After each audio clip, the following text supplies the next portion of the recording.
Generally speaking, and accepting that there are always exceptions to generalisations, most Aboriginal people tend to stay in their traditional lands. The majority of Aboriginal people lived in the northern part of Australia, not the southern part.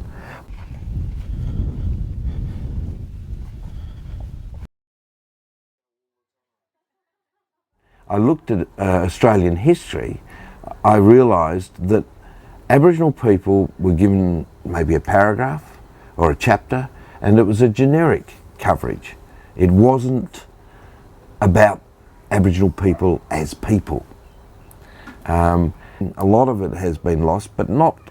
We've still got enough going with Aboriginal people, you know, the Kunjin, the Cockaberra, the Cockamingena, you know, all of these Aboriginal people have survived massive massacres in the 19th century, and then a 20th century of total control in virtually concentration camps called missions and reserves. And they still have survived and still remember and are still producing positive aspects which we should be proud of as Australians.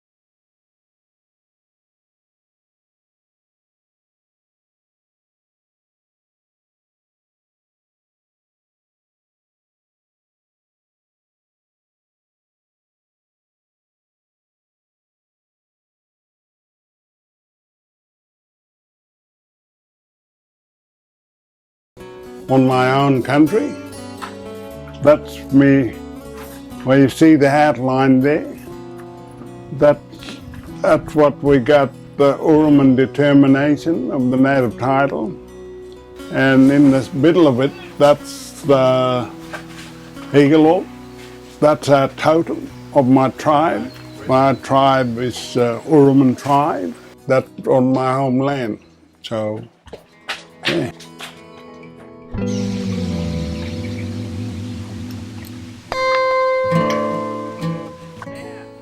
It was very hard for me because I was one of them stolen generations and put out here.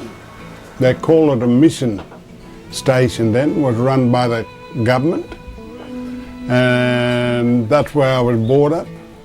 Around this country here, this place I'm living now, it's called Kuranda, and I was raised up here. I was under the Act. I wasn't allowed to go back on my home country.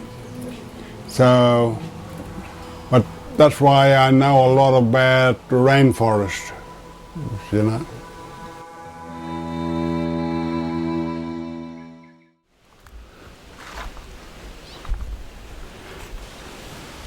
I learned a lot about making stuff. They're all returning boomerangs.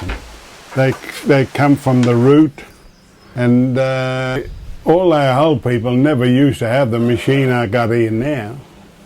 They all used to make them. They had stone axes and all that sort of stuff, you know. They used to grind it in the rocks, sharpen their spears, everything. Even the boomerang, they used to make them out of the elbow of the tree, you know.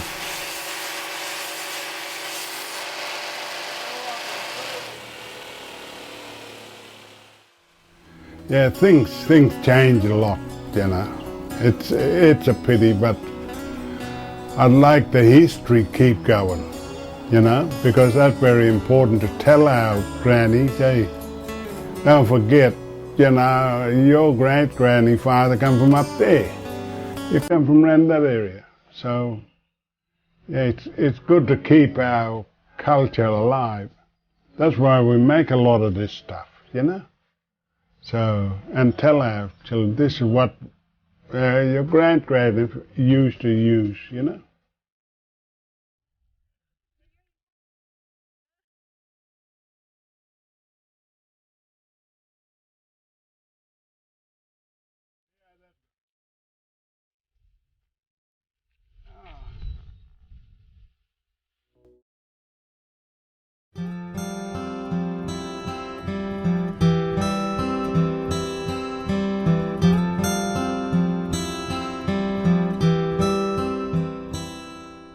When I was young, mainly hang around with my grandfather and my father, which is like they taught me a lot of stuff, a lot of things.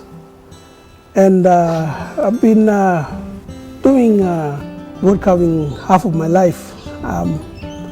So like I was saying, all my uncles and all them are master carvers. So I want to do something different. So all of them are they're really happy what I'm doing now. It's totally different. What are they doing from me? But they asked me that question, like, are you still gonna go back and do wood carving? I said, yeah, I'm still doing wood carving. This is just a next step up for me. Next day in the future, probably teaching next generation. For us, we still have to carry on the traditional thing and traditional hunting and all that stuff. Some of them, like now, this generation don't into that stuff anymore.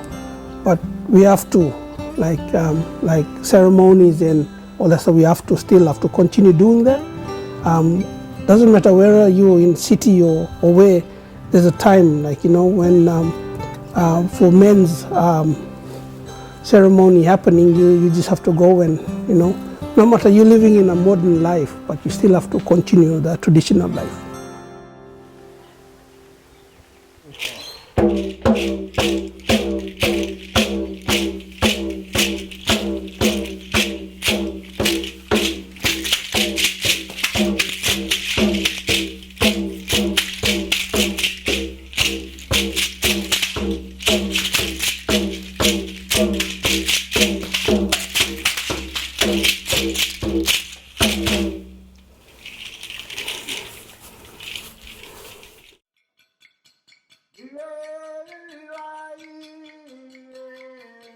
And I think we need to reassess all of these things.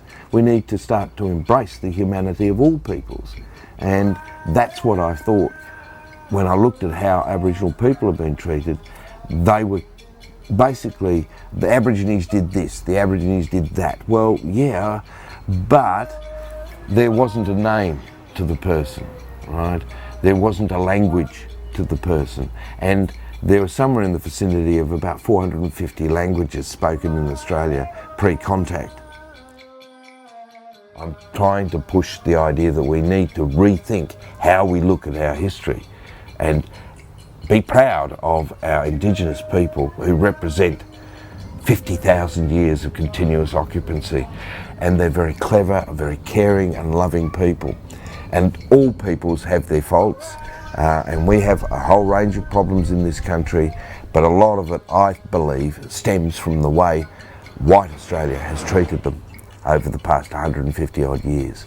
And that's why I'm particularly keen on seeing recognition of Indigenous Australia.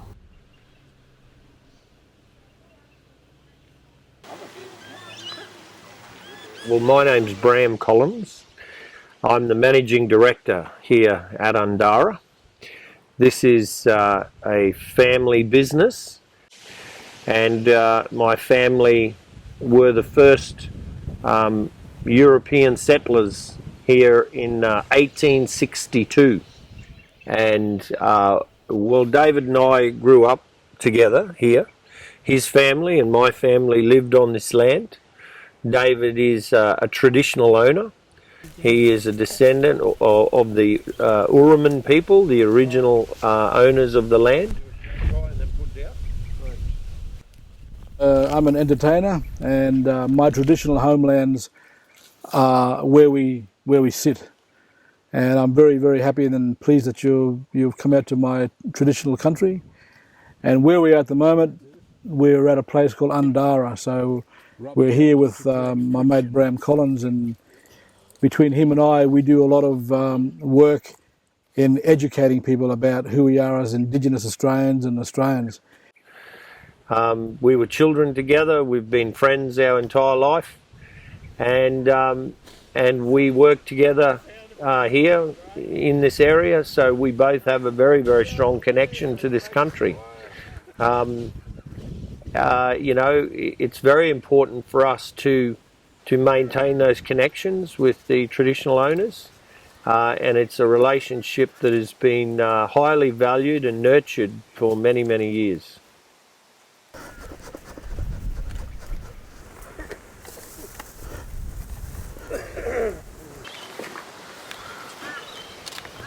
See? And you light all this here, burn right around, countless generations.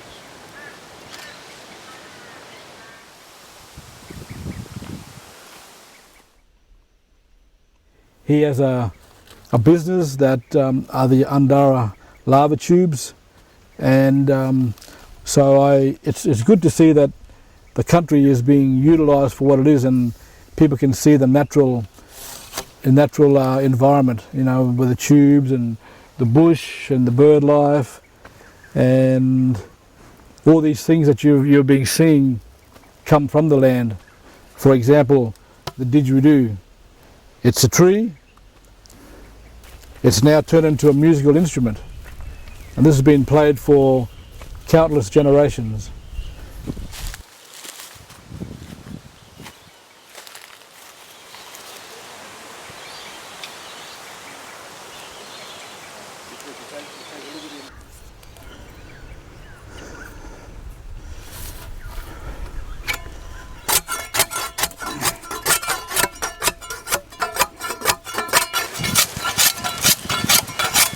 I've been playing the didgeridoo since I was a kid. My uncles taught me how to make a didgeridoo and how to play it. So when I was 18, I realised that the didgeridoo is a great way to educate people about who we are as Indigenous Australians. So I'm keeping that tradition alive. Before, it was used specifically for cultural purposes, ceremonies. The didge now, we don't say didgeridoo, but saying that there, the Aboriginal word for this is yiggy yiggy. I call this thing the ancient voice of the future, because not too many people knew what a didgeridoo was, but when you hear the didgeridoo, you're like, whoa, I like that sound. And when you think of Australia, you think of a didgeridoo. Okay, that's one raw didgeridoo.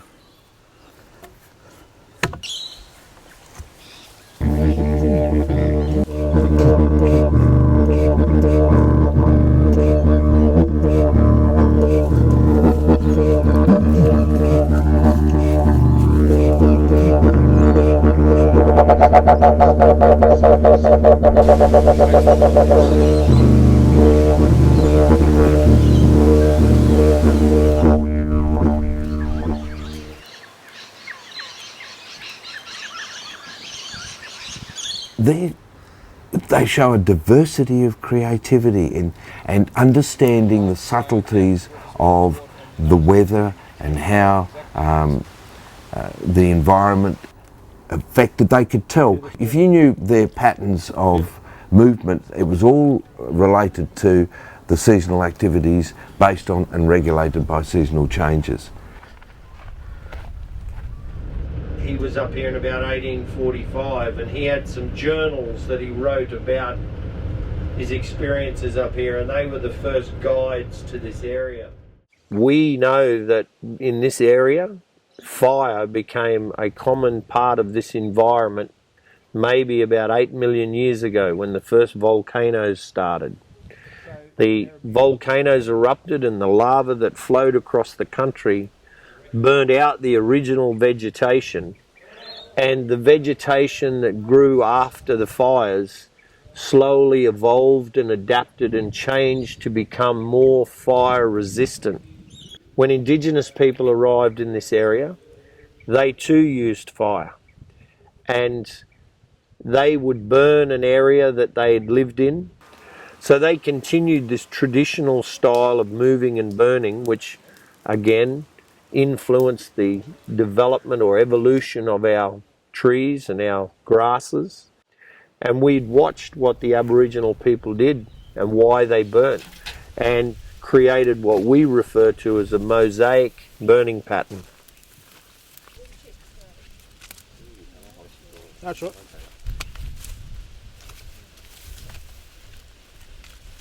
What? Oh, the water. People who live on the land have to conserve the environment.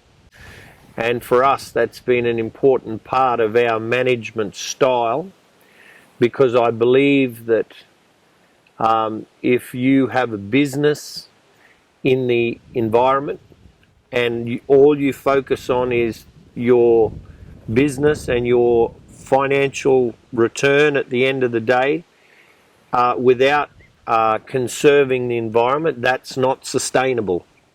But also, if you only focus on the environment and not your business, that too is unsustainable.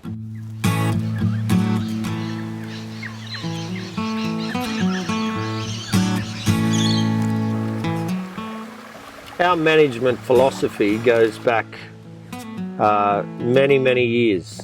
A lot of, after white settlement here, a lot of Aboriginal people, because of their such great understanding of the bush and the environment and the animals that lived within it, they were the best stockmen and workers on the land because they understood the land. So my family has always had a lot of Aboriginal people working with us on the land because they've sort of been able to share their knowledge and understanding and appreciation for this country. Now, we have to learn to live within the environment. The environment, it's always changing. It's never stays the same.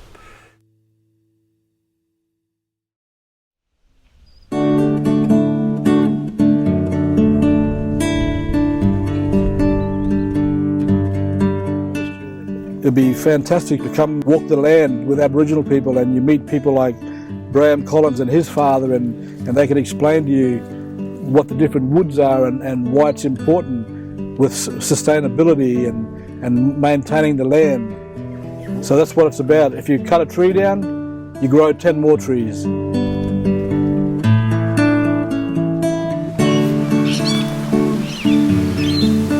And my culture is a living culture.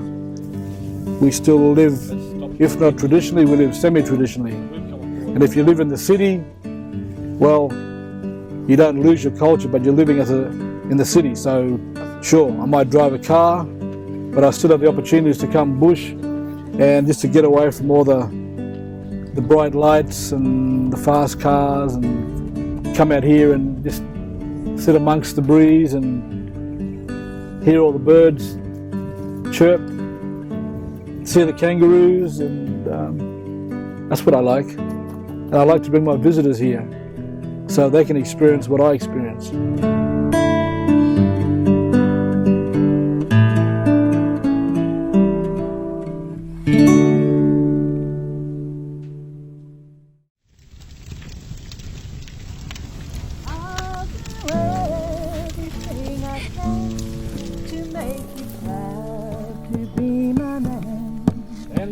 fulfill all your fantasies.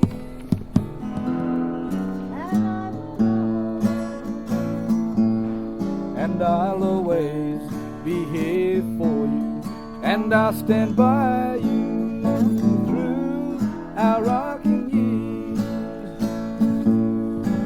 Rocking chairs, rocking babies, rock-a-bye, rock of ages, side by side we'll be together always.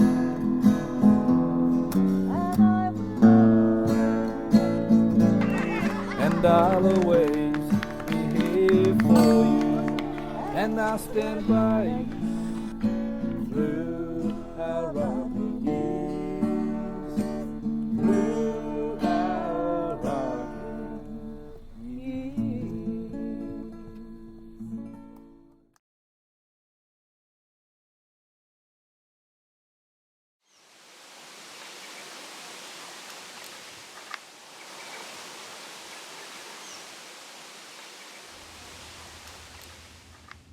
We need more Aboriginal actors, but some of our best and most noteworthy actors, they're not stunningly beautiful in the classic westernised sense, but they're stunningly beautiful as people and the characters they play, and that's what's important. And I think that we need to be proud of our Indigenous people in this country. So that's the reason why I'm continuing to do this, because we need to reassess and rewrite how we portray ourselves as Australians.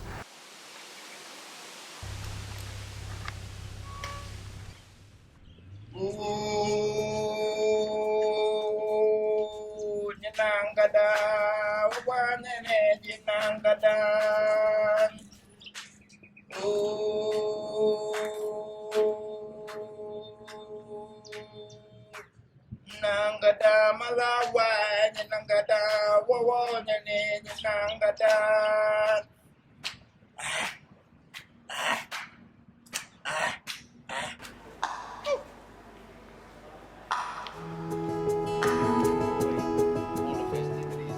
My name is Sifo. My traditional name is Kuju Kuju.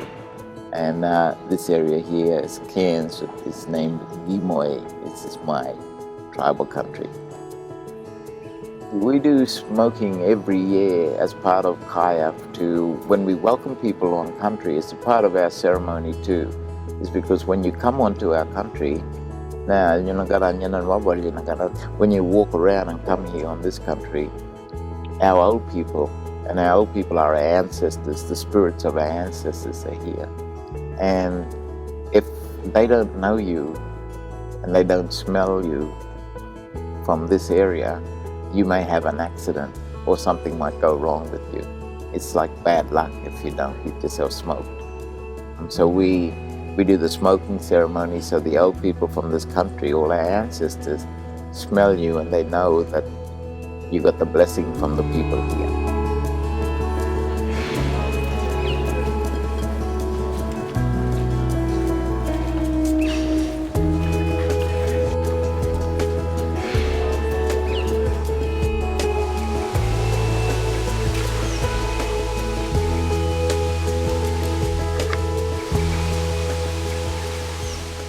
So CIAF started in 2009. It was an initiative of the Queensland Government and it was about supporting Queensland Aboriginal and Torres Strait Island artists, mostly visual artists, but also performers, dance and music and theatre. And so it's about sharing the culture from far north Queensland with everyone, non-Indigenous people and people from around the world, which is good because then you can meet the artists when you're purchasing the work and they can tell you the story about the inspiration for creating the work.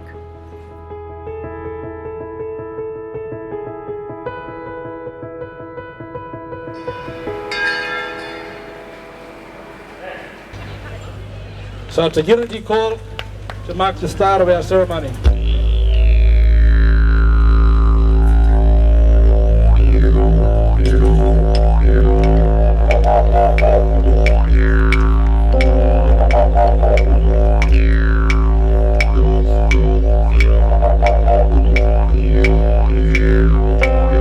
Engu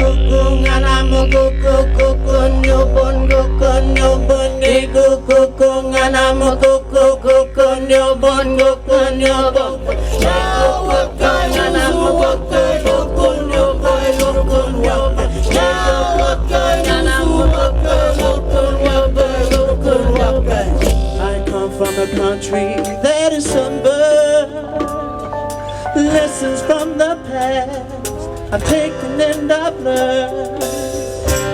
From the desert to the sea, this land belongs to you and me.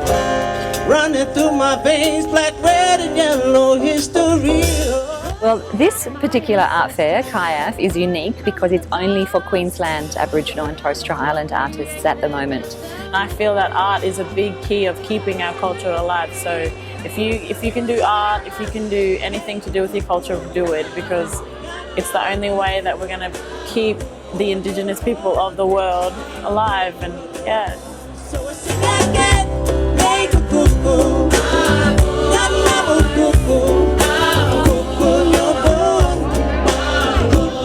I would like to say to the viewers of this to investigate the deep spiritual aspect of Australian Indigenous art, because the art actually comes from the very origins of their spirituality. I think to respect their culture, to understand that each culture, each Indigenous culture within Australia is quite unique. It's very diverse.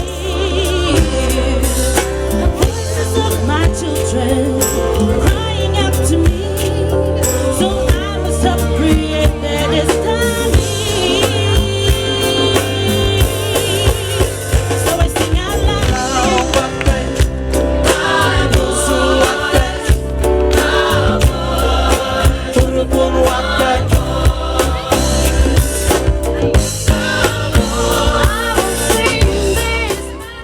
I love working with children, and because the children are our next generation, they're our next eyes. So if we can teach the next generation, that's what's important, because they will keep the culture going strong.